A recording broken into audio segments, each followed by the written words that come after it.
Hi everybody, my name's Sean. I have the honour to introduce Billy tonight to you folks, and very excited about his new party. He's been on Facebook, he's had 170,000 people watching his clips, live clips that he's been putting up there. Reluctantly getting involved in the politics and all the dramas that are going on at the moment with the government. And so without further ado, I'd like to introduce Billy. Thank you. Thank you. Thank you very much. Tuhia ki te rangi, tuhia ki te whenua, tuhia ki te ngako o ngā tangata. Ko te mea nui, ko te aroa a iu kreiti. Ko te wikiti atua me whakakarorea tono inga wā katoa. Kia tau mai te marakitanga ki runga e te kingi a ihi kreiti. Pai mai rere ki a ia, me tono whare me te kaupapa o tēnei pō. How do I guys? Come on. Anyway. Tuaroa. E nā manuhiri, e nā au e whā. Dau mai whakatau mai rā ki te tautoko i te kaupapa mea nui. O te kaupapa, mana motohaki, o te iwi katoa o Aotearoa. E te atua, whakapanguki i a mātou hui, i a mātou hui. Ki rongo i te korua e whakawhanangatanga me te kaupapa o Aroha. Nō reira i te whānau, ko tai mai ahau ki te tautoko i te kaupapa tēnei. Tēnā koutou, tēnā no tātou katoa. Thank you everybody, it's wonderful to be here. Big thank you of course to Paul and to Lorraine, especially Lorraine at the back there, very quiet, unassuming lady. Thank you for setting this up tonight, Lorraine. Come on, wave out.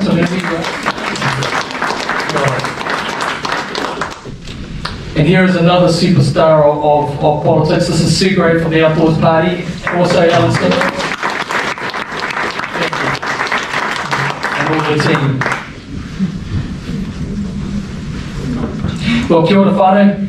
Thank you for braving this very, very cold night for me. I live in the beautiful North Taitokiro of the North Island, and I live in probably about 3 or 4 degrees warmth than what we have here today.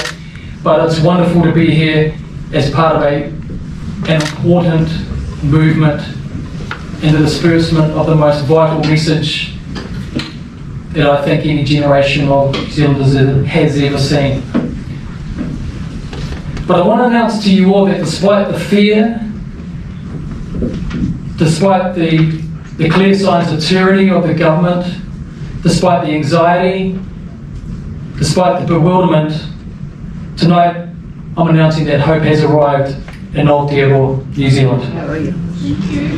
Tonight we're announcing that the New Zealand Public Party, your voice, your power, your party, is claiming New Zealand back for the people. Tonight we're announcing to the world that New Zealand is going back to the people of our fair nation. The very same nation that our forebears fought, bled and died to serve and protect, so that we, as Kiwis, as New Zealanders of all mixed races and persuasions and belief systems, that we could live in freedom. However, that freedom is facing the greatest peril that we've seen in these generations. New Zealand has just endured the greatest disaster to ever hit our shores, more disastrous than any earthquake, than any tsunami or any tornado. We are enduring this Labour government under the communist leadership of the globalist Jacinda Ardern. The threat that this government represents to all New Zealanders is greater than any war or threat that we've seen as a country. I've spoken to soldiers, I'm a former soldier myself. I've met people that have been to war and fought in theatre, in combat situations, and everyone is saying to me that they are greatly concerned. But more prescient than that as a military man is that when I took my oath to New Zealand, because I refused to take it to make my oath to the Queen, I made it to New Zealand. When I did that prepared to give my life if it was required on the altar of sacrifice to protect this big family of New Zealanders that live on these islands. The COVID-19 hoax has been based on the proven faulty information from the Imperial College of London that said tens of millions would die if we did not respond to it as a global unit. This was under the advice of one Dr. Neil Ferguson, a proven crooked, unscrupulous professor of the medical world. The same man that has projected in past diagnoses of the situation where countries were facing viral epidemics, where he had said there would be tens if not hundreds of millions of people would die, to not appear, and he's done it again with this. He projected that if the global world did not combine in a global strategy to confront COVID-19, that it would cause tens and hundreds of millions of deaths. Has this happened?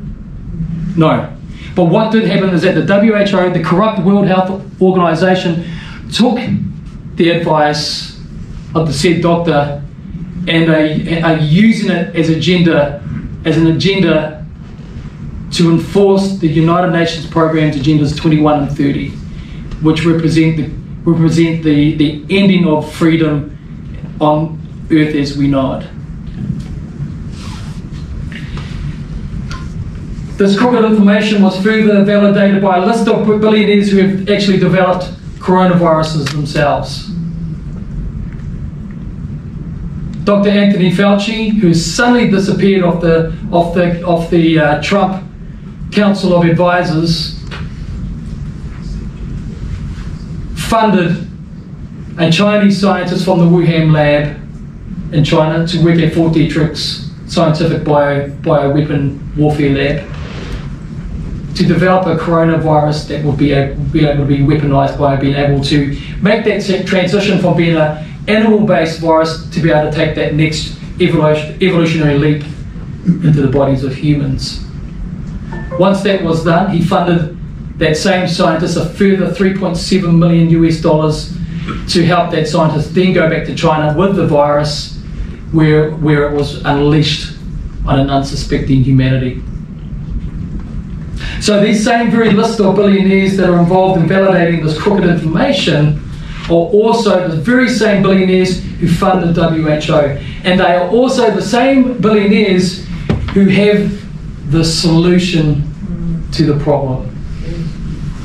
They're saying that it's going to be months and months, if not years, till they have a vaccine. They have the vaccine now. And as God would have it, you'll never believe this, I jumped on the plane today and I wanted to sleep, and I jumped up, I sat down on my seat, and guess who was sitting next to me? The New Zealand Merck representative. Can you believe it? This is a pharmaceutical company, one of the largest in the world that produce what? Vaccines. They're the only company that Bill Gates hasn't got a direct ownership holdings in. And talking to this gentleman, I probed him about what was happening. He said, look, New Zealand will never develop a vaccine. That's well and truly taken care of by international vaccination companies and vaccine development companies and labs. That's well taken care of. What we want to do is be able to set up a facility to provide an upscaling of the numbers that they need to produce it. So it's about production and building a facility to produce the large numbers, not only for New Zealand, but also for the world. And I probed them a little bit more. And I said, hey, did you know anything about the $37 million that the New Zealand government put into a New Zealand company for vaccine development? Oh, he laughed his head off. He said, oh yeah, no, most of that's gone offshore. Yeah. So what is this government doing? What is this government doing to us? I digress from my speech because I couldn't believe it, that I'm sitting next to a plane full of people and I get put next to the New Zealand Merck representative. Can you believe that? So I kept probing him, talking about Bill Gates, or the whole 9 yards, connecting what I call the chain of evidences and players. And you know, folks, if you think that this is an accidental release of a virus, then it's time to wake up tonight. Because the fact that it's a conspiracy, and a conspiracy fact, is proven by the very fact that I'm standing in front of you tonight. Anyhow, Jacinda Ardern is a globalist, the former 2009 president-elect of the International Youth Socialist Organisation, groomed in the halls of power by one Helen Clark, the globalist, then further schooled in the office of one Tony Blair, Prime Minister of Great Britain. He's also a globalist, and guess who he works for now? Guess who is an envoy for the United Nations today? Tony Blair. But Jacinda Ardern is a very smart globalist, and she's used this crisis to bring in a long-winded, unnecessary lockdown that has completely destroyed lives, businesses, jobs, caused suicides. What about that young butcher from Pukekohe that hung himself because he couldn't afford to pay his bills, because he thought that he couldn't operate, only to be found out by his whānau a day later that he was considered an essential business and didn't need to close it all. But in my area alone in Northland, 6 men hung themselves in the weeks of this pandemic lockdown. 6 of them, and that's what I know about.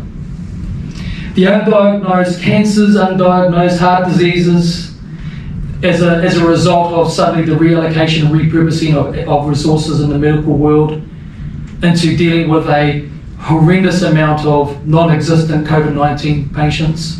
The patients that didn't turn up, meaning that these desperately sick people that needed diagnoses and treatment didn't receive them. So what we are going to see very, very soon, dear friends, is an avalanche of New Zealanders dying because they didn't get the treatment or the diagnosis that they desperately needed.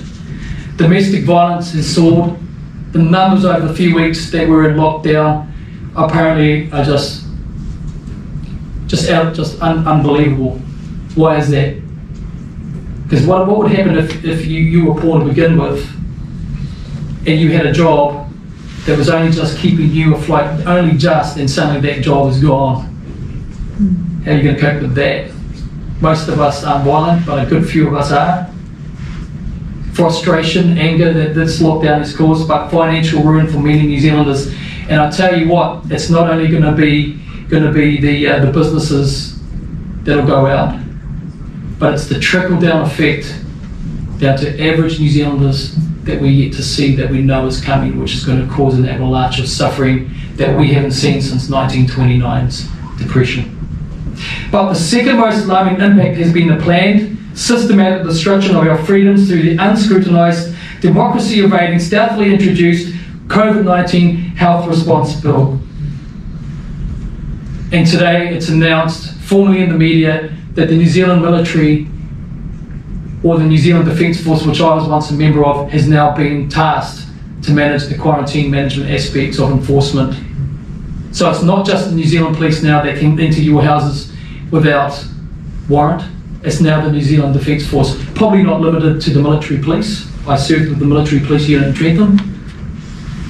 Probably not just that. It's probably going to go out to the battalions in the New Zealand Army, who are infantry men. It'll probably go out to the intelligence unit that trained me as well, when I did the introductory intelligence courses there. It'll go to the naval onshore guards. It'll go to the Air Force police as well. And these people who are deployed, meant to be deployed for offshore work, will now be deployed against us, New Zealand citizens and peoples. That was announced today, and I did a live broadcast before, and I've never felt so. I was angry to begin with all this, but now I'm really angry. And I was angry today when I went to support Sue Greyhead deliver a stirring, factual, and prescient submission to the 5G Parliamentary Hearing Committee, to stand there and see this wonderful presentation delivered not only with the conviction and the passion of someone who believes in protecting our people, but as I continually say in my presentations, but from a grounded, factual basis that cannot be argued with the legal framework there as well. A wonderful professor at her side to also give the medical and the bio aspects issues as well. But the thing that struck me is that despite the incredible presentation and submission to this committee, the look on the faces of these Labour MPs that sat there drove me insane. The look of contempt that they looked upon this amazing group of people that were presenting information that they should have been desperately concerned with. The look of contempt, the look of disinterest. One of the MPs, I won't name her name, up from where I live up in Taitokero, up in Northland. She didn't get it at all. I don't know whether she didn't get it because she just wasn't smart enough or just because she didn't want to, but she didn't. Greg O'Connor came up with one question that made him look like the fool that he's turned out to be as a former policeman. But what really struck me was the smug look on the chairman of the meeting, presiding. The look of absolute disdain that he had for all the wonderful people, community people just like all of us here that have turned out to support Sue in her submission, but the look of disengagement and disinterest because the matter had been settled in the minds of these MPs, that all they wanted to see was Sue finish up and all these hippie looking people leave the building. That's not good enough. We, you, they, us pay their salaries and wages, and let us never forget that. But the COVID-19 health response bill is the single greatest attack that we've seen on civil liberties that New Zealand has ever experienced. It's the greatest one where policemen can at any time go into your house. What's your name? Jade. Go into Jade's house and go, "Kia ora, Jade, feel like a cruise in my police car?"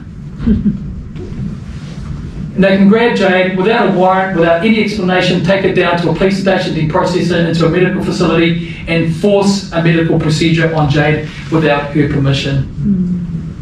It's disgusting. The other thing is, it's not just the Labour MPs, the entire coalition is crooked. The internet filtering bill, delivered to Parliament and passed by the NZ First MP, Tracey Martin. Who the heck is Tracey Martin?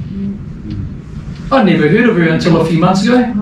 Who was Tracey Martin? That she thinks that she can create a bill whereby the government will define what Jade intends to post on her Facebook page, on her company website, on her blogging, on her Twitter, you name it. If it's digital and they don't like it, they're coming for you.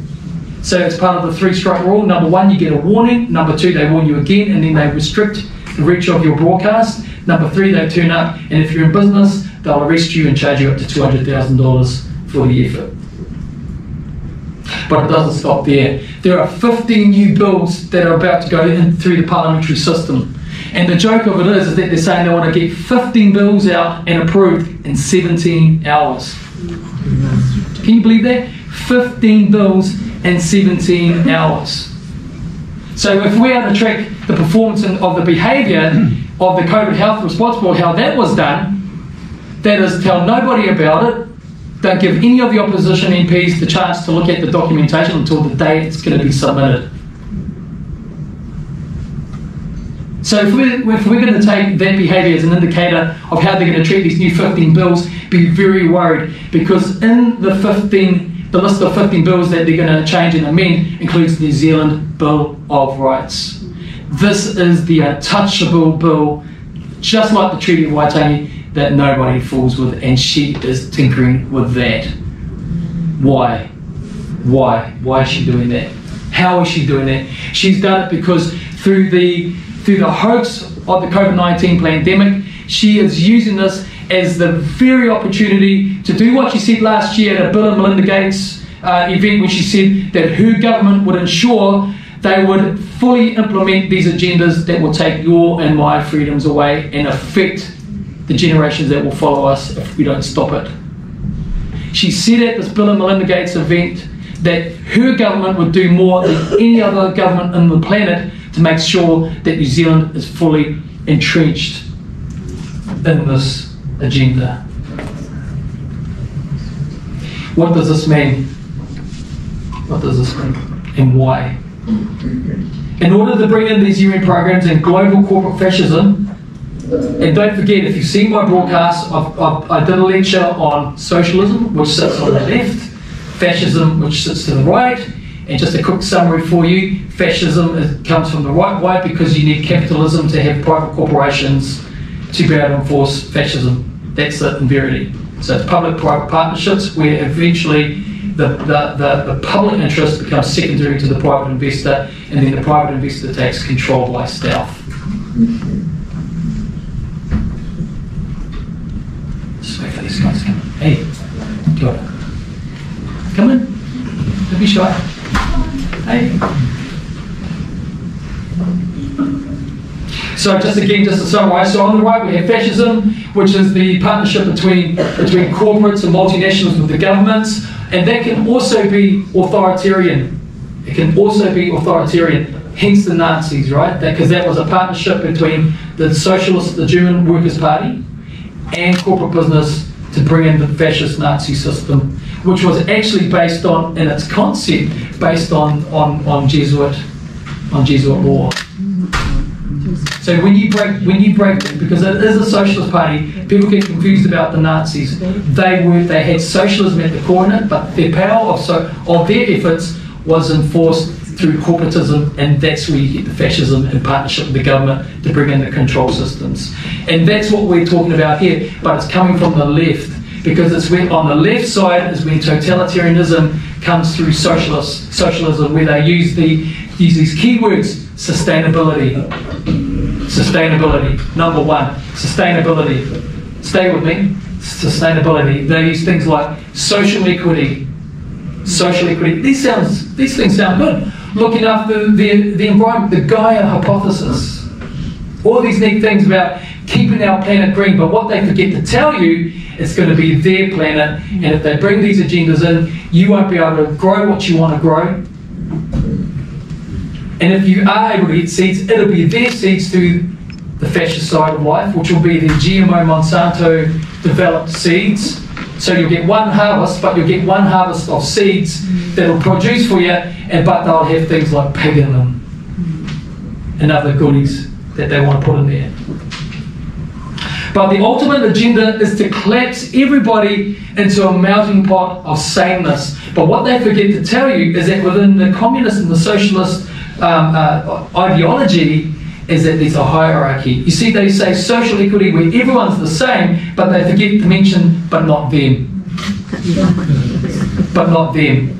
And that's why you get the Chinese Communist Party, where you have everyone down here working hard, but there's a form of capitalism in there now.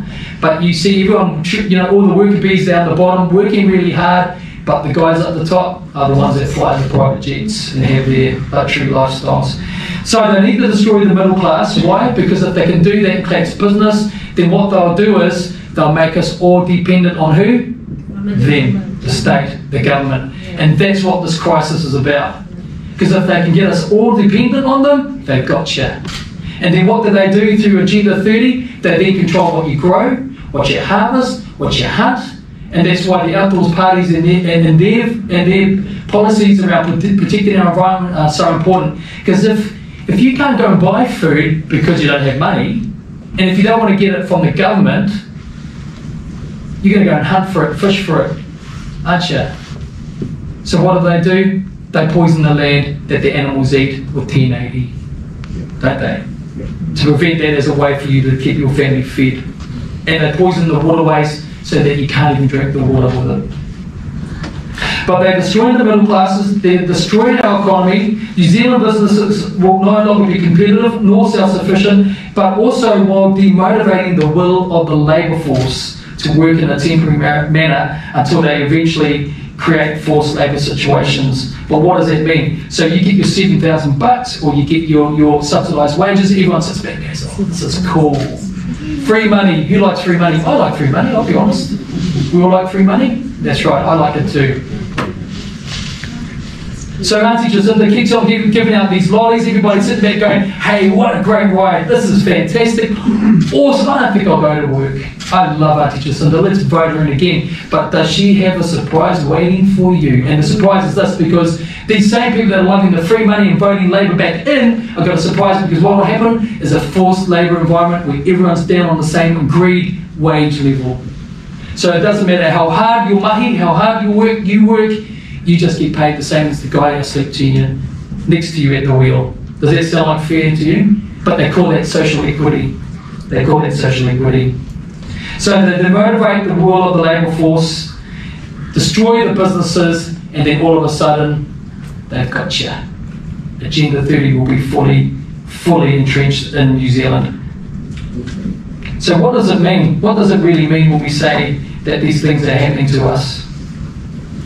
It means that when they bring this agenda in and fully implement it, That means we'll be all living in high density population urban centres. Because what they want to do, they want to create sustainable designated areas where they will prevent my good friend Alan Simmons going hunting. But they'll say it's a sustainable designated area. That's the excuse, right? We're all living in this controlled environment. They've got 5G out there, which we heard the submission today, which tells us it's poisonous, it radiates us, it affects our DNA. If you've got a pacemaker in your heart, bad luck, because it'll get that as well. Without any true oversight about how this has been forced upon the New Zealand population. So they're going to radiate us, they'll control every aspect of our lives with the 5G weapon system, because it will be used to monitor every aspect of human movement on the planet.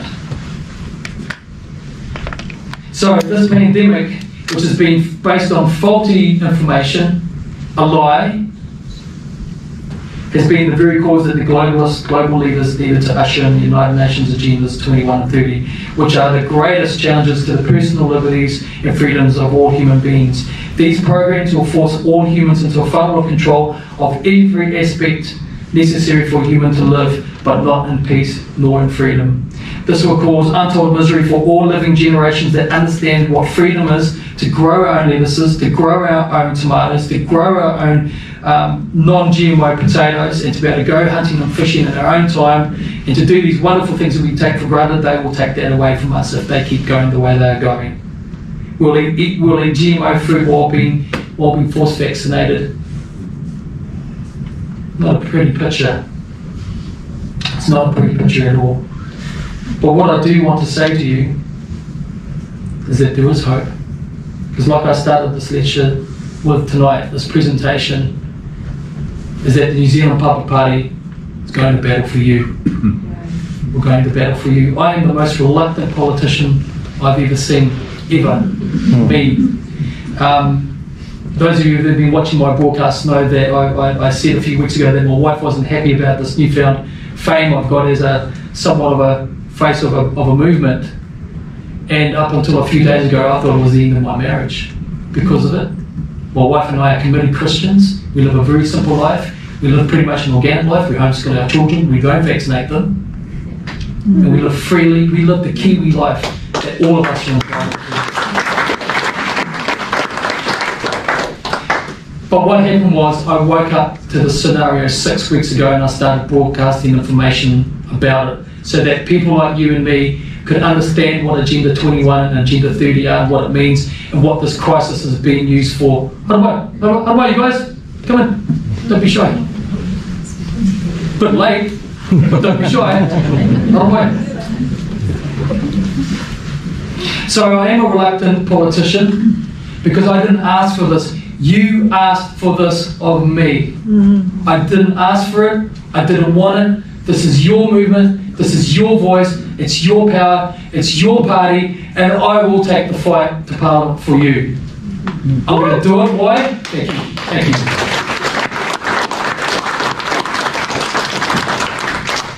I'm going to do it. Why? Because if I don't, who would have stood up a few weeks ago and said it the way it is? Everybody runs around New Zealand being PC, afraid to say the way things really are, never dealing with it, and now we are in the rabbit hole that we're in. Because we think Jacinda Ardern is a very lovely, sweet, middle-class white girl that we can all trust. Well, wake up, New Zealand. Because all the Maoris that are in Parliament right now are equally dumbed down by the radiated food that they all eat because they've gone into this coalition with her and have said nothing about the threat to the liberties, nothing about the threat to the treaty that Aotupuna signed off on that protects us as New Zealand's culture. This is not a Māori thing, it's not a Chinese thing, it's not a Pākehā thing, this is an everyone's thing. And what I've learned about the treaty document is that it's everybody's document today because our agreement is with the Crown, it's not with the United Nations. Yes. It's not with the United Nations. It's not. These agendas that have been developed in the halls of power are foreign to New Zealand. They're not our agendas. They never will be our agendas. They are the few deciding on the future of the many. We are the many, but this is our country, and we are not going to let people like Jacinda Ardern sell us down the track, down the road, to the United Nations, and to Bill Gates, who thinks he can get his needles into the arms of my children. I will die before I allow that to happen to any of our children. We're not going to let this happen. But what is the answer? I'll put it to you tonight that the New Zealand Public Party is the answer. But why do I say that? Because this is your movement. We are the only party that has the broad base that we have. We've got the smartest people I know involved in what I'm doing. I've got one of the top economists that's been in private business that I know. And he's offered to write all our economic policies for us and be a spokesman and do it for free. Here's a part Māori that went to Melbourne 50 years ago with no money. And today he's worth about 300 million Australian, and he advises the top 5% of Victoria's wealthiest. He's made money, he's helped people with money, he's helped states in Australia make money. He's written 3 governments worth of economic policies around tax, fair tax, revenue strategies, and he's one of us. And he rang me up a week ago and said, "Hey Bill, what's going on?" I said, "This is what's going on, Bordy." He goes, "I'm in, just buy me a cup of coffee." Done. But I want to put it to you that the New Zealand Public Party, it's not a political party. We call it that because that's the easy thing to call it. It's a movement. Yeah. It's a movement. 170,000, in fact I found out tonight it's more than that, 170,000 people have tuned into this message that I so naively started sending out 6 weeks ago, having no idea that this would evolve to this today, where I'm hearing from thousands of New Zealanders every day, my inbox, messages after message after message after message after message, Facebook friend requests that I can't answer anymore because I didn't realise there was a limit of 5,000. It's just in 3 weeks. Going, except, it's not working. I broke my laptop. But what I'm saying to people is that I care very deeply about us all. I care very deeply that if I go tomorrow, that my children and your children are going to be living in the same, if not better, New Zealand that I grew up in, where I was able to run barefoot through clean fields and eat things like, mushrooms off the grass and just live like that. Free, easy fish, but that's what's at risk here, whānau. But what do we stand for? What does the New Zealand Public Party stand for? Number 1, democracy, government integrity, and public safety. Those are the 3 key ones right in the first tier. You won't see this, I'm just going to turn this around. This is the pyramid. No conspiracy in the pyramid, by the way. Right, just getting that cleared up right now. Because apparently I'm a Scientologist, I'm a UN guy, I'm a Mormon, I'm a Freemason. I did a lecture on that last week. Right, but democracy, government integrity, public safety. Because if you don't have those as the first start of your policy program, you've got nothing. Because what we're dealing with right now is democracy and the defence of it. And if you don't know how important that is, wake up. I'm sure you are awake, but you need to wake up your friends, your whānau, your associates at work, and talk to them gently and calmly about this. The fact that today they came out in the media saying that the New Zealand Defence Force is now deployed to look after the management of the COVID health response bill should be enough to start getting them thinking. And at my meeting in Whangarei last night, we had the first of the Labour, openly members of the Labour Party come in and they're saying that they're very concerned and they're leaving the party and that they'll sign up to our party last night. So that first pillar, so that first block up the top of the pyramid, democracy, government, integrity. If you don't trust your politicians, what the heck are they doing in there? If you don't trust me, let me know. I'll pack up and go back home to Pātaua North, where I live. When my broadcast that I did last week during our party launch, I put it all out there who I am. I don't have any skeletons in my closet. What you see is what you get.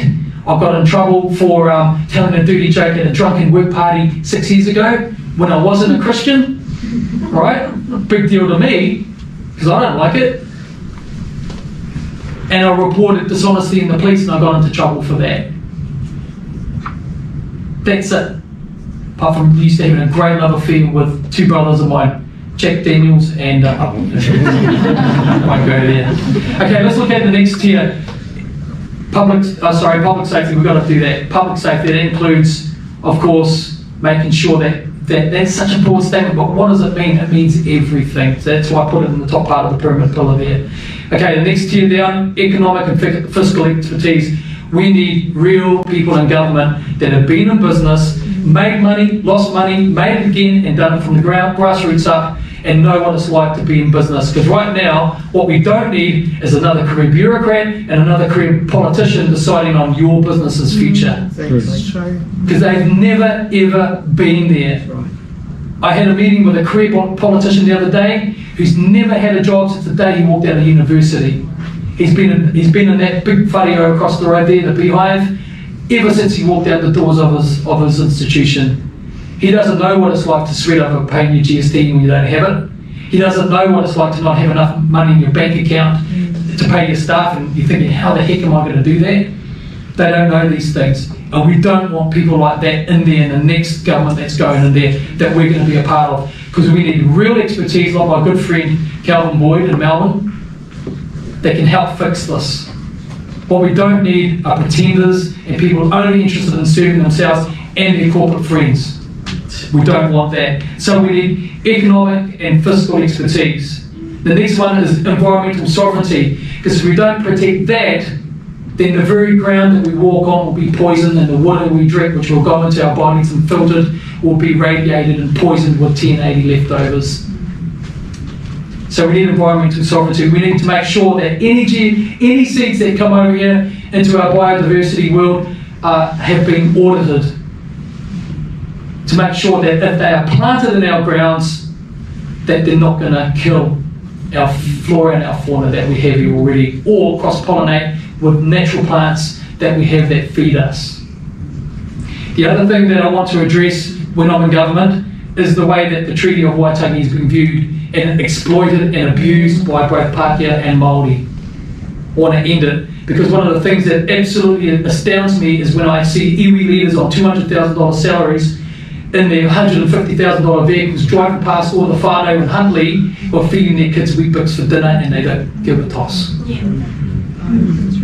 But I've seen tokenism on both sides of the argument. I've seen it when I was in local government in Auckland, where I was the head of Māori engagement, where they'd say, here Billy, here's this great economic idea called Te Toa Takatini, go and take that to the mana whenua in the iwi of Auckland, but he's no money to do it. Right? So excuse me, don't waste my time.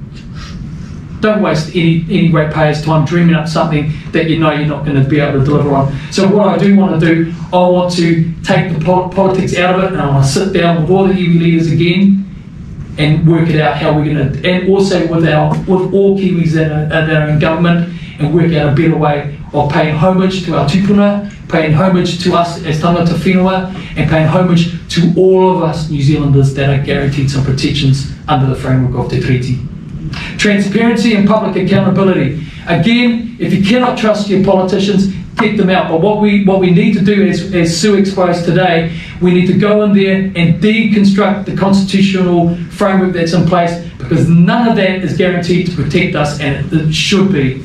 So, for example, we had a great gentleman that was in there today saying, I'm doing a $500,000 referendum on 1080, it's going to be great. Well, good luck, pal, because when you get it done, and after all that hard work, they don't need to do anything with it. Because they don't have to. So we need to get into the belly of the beast to deconstruct these corrupt systems and fix them up from the inside, and it's going to take a decent amount of vote to do that and control of the House to do that, and I've got a plan on that. Religious freedom, well, that speaks for itself. Those of you that know me know I'm a Christian, and I'm proud and I love God with all my heart. But I also love the idea that anyone in this country can believe what they want. Whether they're Muslim, whether they want to believe Mickey Mouse is God, or that tree is God, or whatever. I don't believe that, and I don't believe that's the truth myself, but I would fight for them in a heartbeat to protect their rights to do it. Well done.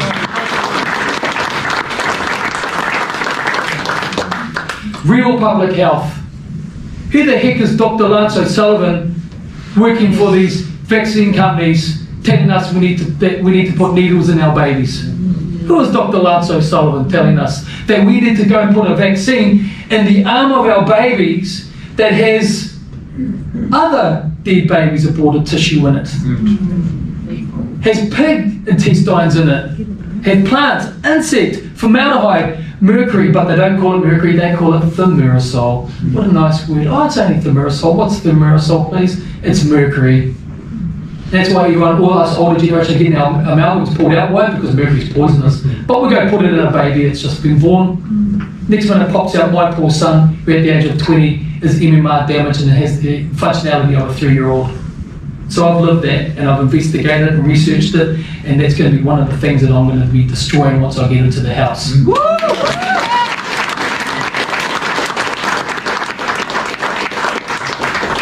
Fluoridating our water. That's exactly what the Nazis did in the 1940s. In fact, they started to do it in the 30s on their population in Germany. Why? Because fluoride is the very thing that dumbs people down without them ever knowing it. It turns you into a very complacent human being.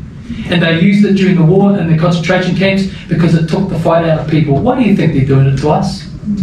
Why do you think they're doing it to us? To make us complacent and placid. So we want to get rid of it. We want to get it out of all water systems in the public water system management program. It doesn't need to be there. It's a toxic waste. Would you drink a toxic waste milkshake? No. You're not going to walk up to McDonald's and go, yeah, can I have the fillet of fish in the toxic milkshake? We're not going to do that. So what we are going to do, we're going to make sure that alternative health options are equally recognised. Equally recognised. I'm not talking about the cuckoo stuff, I'm talking about the real stuff. That we know that we should have entitlement to try, that it's not banned as part of an Agenda 30 initiative, because in Agenda 30 under the program Codex Alimentarius, which is a subset of program, which is a multinational program, is the very instrument that they're using to control the alternative health and health supplementary sector. They've destroyed it in the UK, they're destroying it right now in Europe, to the point where if you walk into a health food shop over there, you go buy your vitamins, they've reduced the potency of that vitamin, that it's a placebo and it's of no value. But what does it do? That forces you, of course, to going back to putting a needle in your arm or swallowing a pill, and that's exactly what they want. So what we're going to teach once we get into Parliament is that we're going to say to all of the public, hey, guess what, folks? Health doesn't exist at the end of the needle. There are other options, and guess what? They're in your garden, they're in your forest, they're in your cupboard with naturopaths and people that really can offer you an option.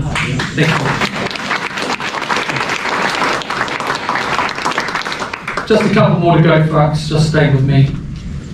I had the privilege of spending some time with the Direct Democracy Party of New Zealand, and these guys really do know their business around the issues involving democracy. So we had this long talk, and they introduced me to something called the Swiss style of government in Switzerland, right?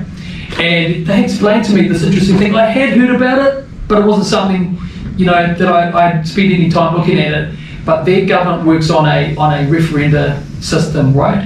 Whereby the big issues, the very big issues, are taken to the people. The little ones, the day-to-day business as usual stuff, that's the job of the politicians.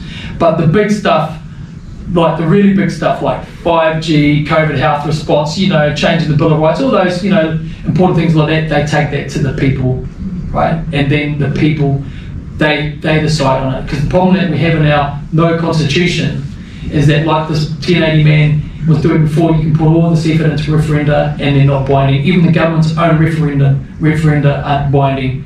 So we need to develop a new approach to involving you, the public, in the process. And that's why I say in my broadcast, this is your party, it's not my party, it's all our party, and this is going to be the party platform that we're going to be able to do this. The last one on this tier, monetary reform.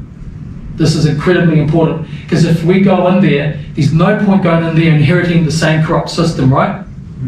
We need to get in there and deconstruct things and rebuild them again. That'll include the monetary system, which is based on a fractional reserve fiat money system, which is corrupt in the very core of it. The last tier here is really based around foreign affairs and foreign relationships. Number one is defence. So I don't know how I feel about that. The other day I was saying how proud I am of our Defence Force, being a former member of it. But I can tell you this, that I really believe in my heart of hearts, once this message gets to my brethren in these institutions, in these organisations, in the Defence Force, you know, I'm going to make it my point to get in contact with them and see if I can speak with them. I mean, I just can't imagine. I could never have. The idea of being a soldier, going into someone's house and doing what they want you to do, I don't think so. I really don't think so, but we can't rely on that. We've got to get in government, we've got to fix that up. But defence is important, but not at the expense of health care for our babies and old people that need care. All right, so I'm a big believer in strategic defence. I'm interested in our intelligence services. I'm interested in what agreements that we have on an international basis with other sovereignties, other sovereign nations, like the Five Eyes agreements. I'm really interested in them to find out what they mean to our defence and what it really means to us as everyday citizens. The next one, international relationships on the broader sphere. Okay, our relationships with Britain, Canada.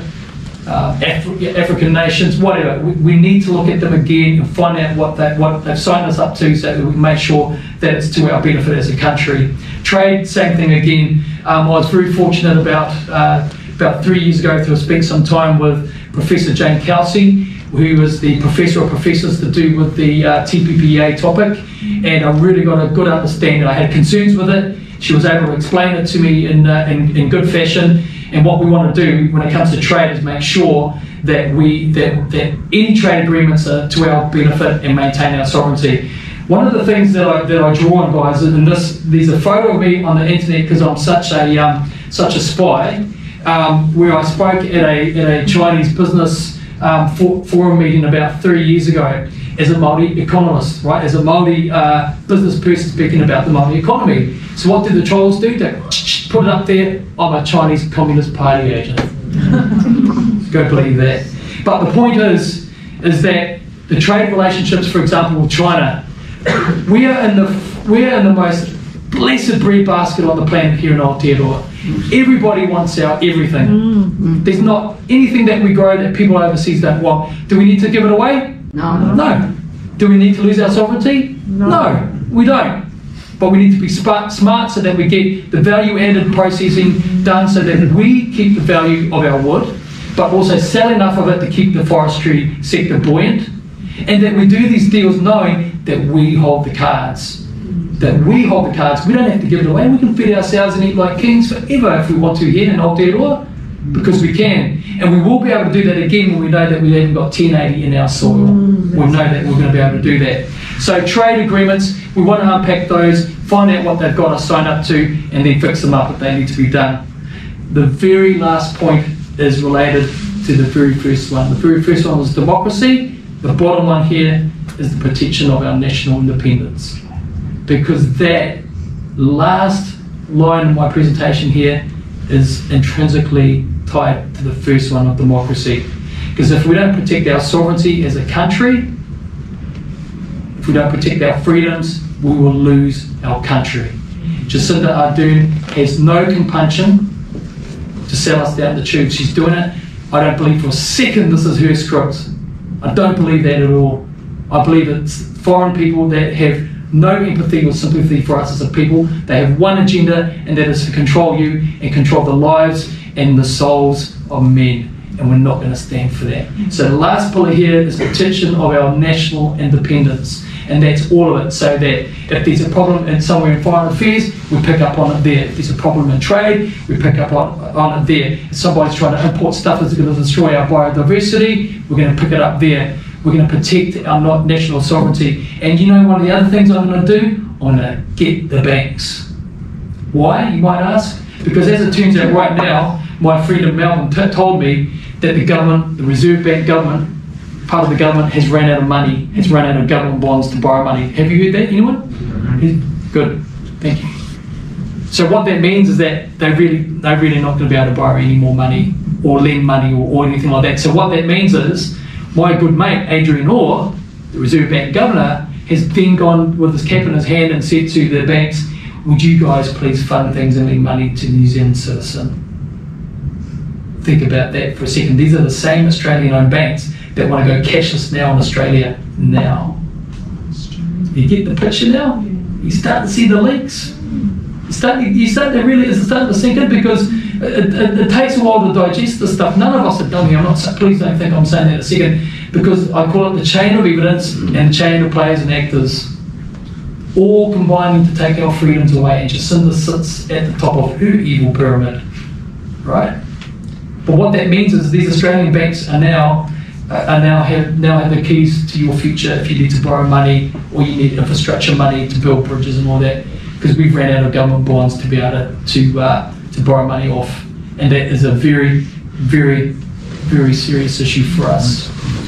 So guys, what can we do about this? Put us in power to disrupt the entire system. You know what such great waves we were making? I got invited to meet the National Party leadership on Friday, the president and the executive, and I walked in and I sat down and I took great pleasure in unpacking their arrogance over a period of about an hour and a half.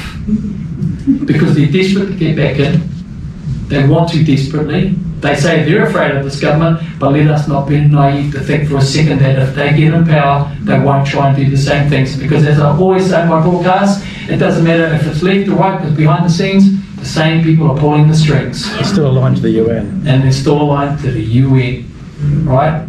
So what I want you to do tonight, please, whānau, if you haven't already, we've got a laptop over here. Please sign up. I just want to point out one thing. I've had some wonderful friends from other political parties, and even someone from National tell me that they have never seen a rapid movement like the one that you've put me in front of. We launched our party on Thursday. We went live with our Facebook page on Saturday night. We went live with our website on Sunday, and made it possible that you could sign up on to become members of our party. But I'm so naive that I'm thinking, okay, well, let's just throw it up there and see how many people sign up, knowing that you've got to get 500 votes to, members signed on to become official party, 500 votes approximately. So I'm thinking, oh yeah, that's cool, that's all good. We did it in less than 2 days. And I think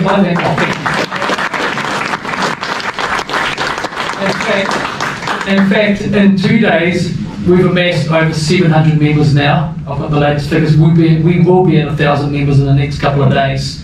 And so what this means, whānau, this is not a political party. This is a movement. It's your movement. But you know how naive I am.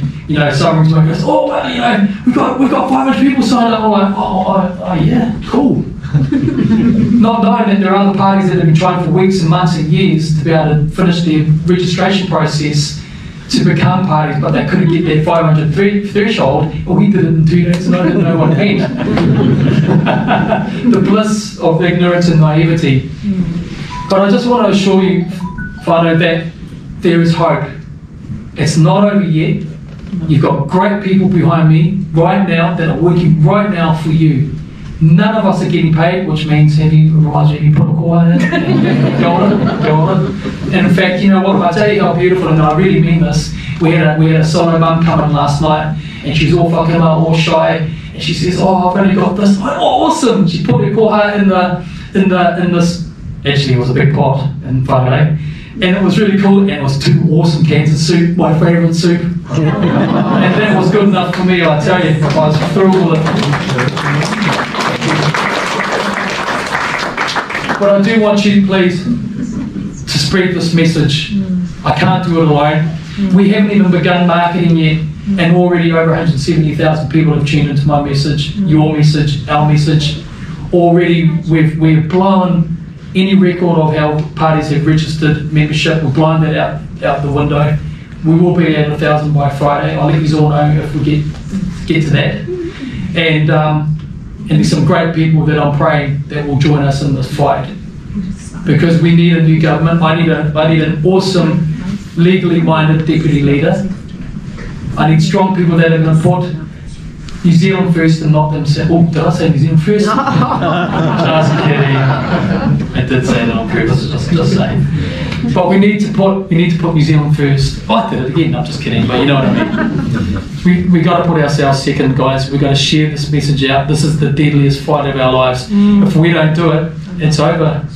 It's truly, truly over. It's not exaggeration. It's not dramatisation. This is the fight of our lives, and we've only got 94 days to do this. You need to speak about it to people. You need to direct them to our website, which is www.nzpp.org.nz, You need to talk to people, do it calmly, just share with love with them and get them over the line so they go, hey, Jacinda's not a queen after all. She's actually a monster. We've got less, She really is. We've got less than 10 years before we have no government. Yeah, that's right. No, I don't say that lightly because I don't like ill speaking of any human being. It's not in me to do that. It's certainly not a part of my faith to do that. But she is a monster of monsters. And the other one that's in there is Winston Peters, because he threw New Zealand under the bus. Don't ever forget that, and share that with people. That the reason we are in this predicament today, I don't believe. In fact, let's just back up 1 second before I close. National are globalists as well. They are. I didn't like John Key as far as I could have kicked him across the room, right? But these guys in government now are something different. It's like nothing I've seen. I've studied geopolitics for 20 years, and the only other things that I can think of that are comparable to this is Nazi Germany, Soviet Russia, Communist China, Latin America, or the juntas. What they did to their own people in the name of the greater good and freedom. I've seen nothing like it, and here it is, just across the road there. We need to combine together as a family. We need to sign up and get behind this. The amount of people are telling me, Billy, just do what you're doing and we will push into Parliament. But we can't be complacent. We're going to drive every second, every minute. I've dedicated my life to this fight for you, whānau. I've changed my life. I haven't worked in my business for a few weeks now. I work till late, I'm up early, I'm trying to answer all the messages that come my way because I care. The other day, I started at 6 o'clock on Saturday night, trying to clear messages, worked till midnight, I was up again at 9, finished at 4, and I wasn't even a quarter of the way through the messages. But I want you to know that if I don't respond, I still see them and I still care, but this is a mean fight, and I'm ready to fight it for you. Please share this message, please go to our website, nzpp.org.nz, and let people know that we're your party, your voice. We will say the things that we're all saying. I was saying this, you were already wanting to say it. It's the same thing. Your power because the mandate comes for you, and your party because you put me here. Kia ora, all right? Yeah. All right, let's have a break. Thank you very much. Please don't leave yet because I'd like to have a chat with you all, and please just go over here and sign up, and once again, thank you for any koha, any donations. Just officially, we will be able to start receiving money in the next few days, but we are allowed to receive koha as well. That helps me travel to do this. So thank you, God bless you all, and don't leave because I want to shake a few hands. No babies here to kiss? No, just kidding. Thank you very, very much. Thank you. Thank you so much for that, Ryan. Okay, God. Thank you. Thanks for trying to fix that up. Thank you, Jay. Thank you. Cheers, brother. Thank you. Need to be